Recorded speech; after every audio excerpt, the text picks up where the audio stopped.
हमारे चैनल में आप लोगों का स्वागत है और पिंकी देहाती लोकगीत पर आप लोगों का स्वागत है। हम एक औसान माता सोहर गीत बहुत ही प्यारा लाए हैं, आप लोग सुनिएगा और कमेंट बॉक्स में बताइएगा हमारा गीत कैसा लगा। कुछ मारा था तुमने पे रोशनी मारा था थोड़ी चेहरा सुन ला दीदी कहां से चलो सोने के खटोला वाया सानी मैया बना बीचे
भाई हमको गवाला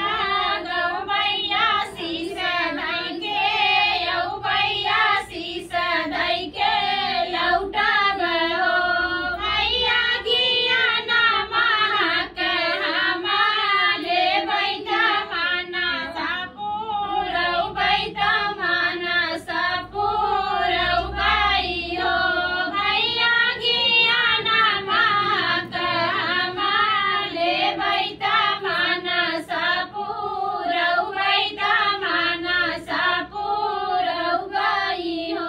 जुगे जुगे बाई उन करे ललनाया मार राई से राया मार राई से हो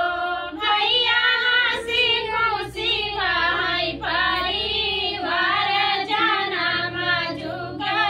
बुझाई जाना मजुगा पेशानी हो भैया हंसी खुशी राई परिवार जाना मजुगा बेसाई जाना मजुगा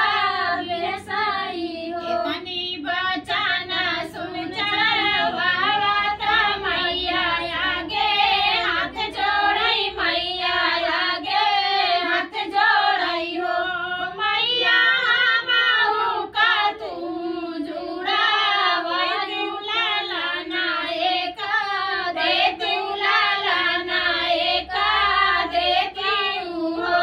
मैया हमाऊ का तू जुड़ा वजुला लाना एक दे तुला लाना एक दे हो जाऊ माई माना सापुरई बुला लाना एक देवी बुला लाना एक देवी हो मैया मोरी रानी तो का बोलई है दूर दूरिया चाबा वही है दूर दूरिया चाबा वही है हो मैया मोरी रानी तो का बोलई है दूर दूरिया चाबा वही है दूर दूरिया चाबा वही है हो